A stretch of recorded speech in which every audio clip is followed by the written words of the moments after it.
संगवारी शानदार झांकी निकले है रायपुर में, मस्त मन भावन। देखो चारों मुँह आदमी और मोबाइल अटका कि पूरा वीडियोज बनाते। देखो आप में कतका मस्त माहौल है और पूरा झांकी निकले मस्त, पूरा भव्य टाइप के है मस्त। देखो आप में कतका आकर्षण है, सब देखे बार दूर दूर ले आए है।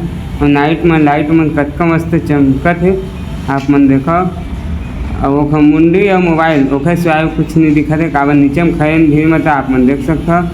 कतका मस्त है नज़ारा है, पूरे चारों में पब्लिक हवय और कतका सुघ्घर देख सब चीज़ बने हैं आकृति में।